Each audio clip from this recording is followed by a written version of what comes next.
Are you struggling while trying to manifest abundance? Struggling doesn't always have to look the way we assume. Maybe you had the best month of revenue, or you just signed your biggest client, or you had your most successful launch yet, and you feel depressed, overwhelmed, stressed, or dread afterwards to the point where you cannot even get out of bed. Well, these are all really useful experiences to have, and yes, I get you'd prefer not to have them at all. Well, to get to the other side, we have to use these as clues to what is in the way of you having the kind of abundance that you want, and even more importantly, enjoying the abundance that you create. Because it's no fun to have money if you cannot enjoy spending it in the ways that you want without guilt or shame. I know, because I used to be there. Since we cannot avoid all discomfort in our lives, after all, we've come here in this body, in this incarnation, to create and then experience what we create. And believe it or not, we do create our experiences, even the bad ones. So if we create our experiences, then let's talk about why we suffer. And I'm not talking about the part of you that is struggling consciously with debt, overwhelm, procrastination, dread, or fear around money. These are all symptoms of the positive intention of the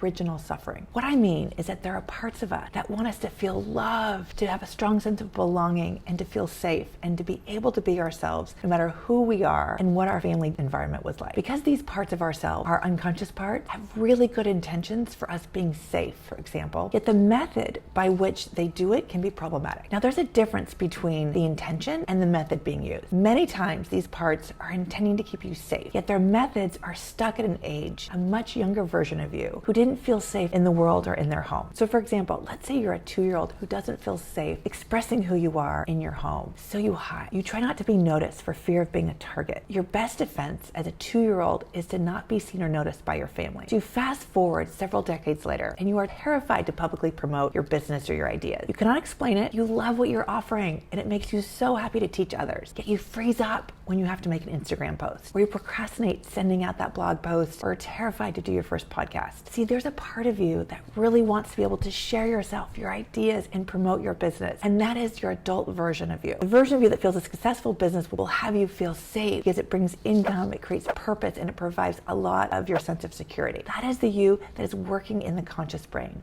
your adult self. In conflict to this is your subconscious brain. That part of you also wants to keep you safe, yet the methods are based in a 2-year-old's version of how the world works and their capacities and abilities to deal with their fear. That fear is the original suffering. So this part of your brain works against your conscious brain. This part of you causes you to freeze up when you're needing to do a video, or has you procrastinate writing your first email, or has you feel terrified in putting yourself out there for others to notice and to see. Even if already you have evidence that what you are offering is amazing and it's in demand. It's not about your adult self who can rationalize all of this. It's about the part of your brain that is running the pattern of a very scared 2-year-old. It's a pattern your subconscious brain believes it needs in order to survive, even as an adult. This is where it's problematic. So every time you start to put your adult self out there publicly, it sets off alarm bells to this other part of your brain, and that part sees your progress in promoting your ideas or your business as putting your safety in jeopardy. It will try to stop or inhibit those actions and that movement forward. This is also true with money. People who obtain large amounts of money or success, other people want to know what you did, how you did it. You start to become more publicly noticed and seen. This sets off the alarm bells for that part of your brain that is trying to keep you safe. It's trying to keep you safe by not having you be seen or noticed. Do you see how these two parts of your brain are in conflict, yet they're both trying to achieve the same goal of safety? Crazy to think, yes? But their methods are contradictory to each other. In my 25 plus years of coaching, I have seen this many, many times in my clients. Now for you, it may not be safety. It might be belonging, or a need to be loved, or to be yourself. For each person, it depends on what their much younger self decided that they needed in the environment in which they grew up. All of these methods that your younger self is doing to keep you safe, loved, belonging, and to be yourself, all of these methods and strategies come with the most positive of intentions. It's just that the methods don't work for who you are today. As an adult, you actually have more choices now. You have more agency and authority over your own life, unlike your much, much younger self, who was so dependent upon those around them for their love, safety, belonging, and protection. So these two different parts of your brain don't talk to each other. Your adult brain can't tell your younger self, it's safe now. That's not how that part of the brain works.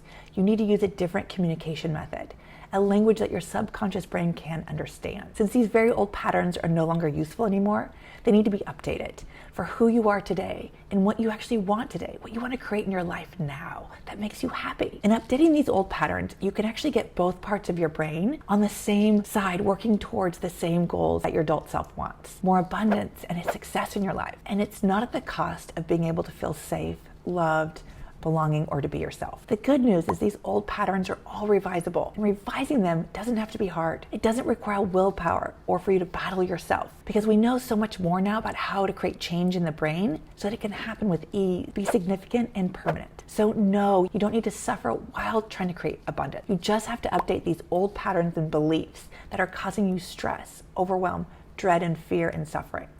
Once you revise these patterns, abundance and what you want in life can show up so much more easily with more joy and freedom than ever before. It's important to note you need to shift these limiting beliefs and patterns at their root source in your subconscious brain. When we can revise them at their root source, it's like pulling out weeds out of the ground and having their roots intact. When you just cut off the tops of the weeds that are above the ground, that's like just dealing with the symptom. What that means is that there's still a strong plant growing underneath that will just find another way to resurface. And it might be in your relationship or in your health or in your business. This is why it's important to get to the root cause. And there are many ways to do that. Once you shift that original suffering at its root, that original suffering that causes the dread, anxiety, overwhelm, procrastination, and fear in your adult self.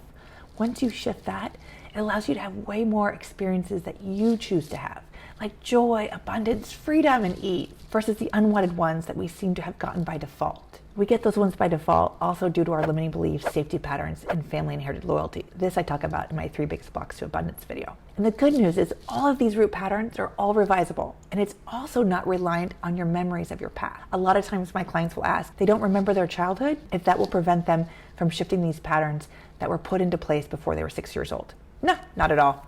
When we work with how your brain is naturally designed and use a language it understands, your system, meaning your body and your brain, will give us the information we need to get there, because it's not always in your conscious brain. It's actually all in your subconscious brain. The memories you have access to are in your conscious brain, yet the revisions don't use your conscious brain. We actually go deeper into your subconscious brain where the patterns were first created. If you want to learn more about revising these patterns to stop struggling with abundance, click the button below to connect with me and we can chat more.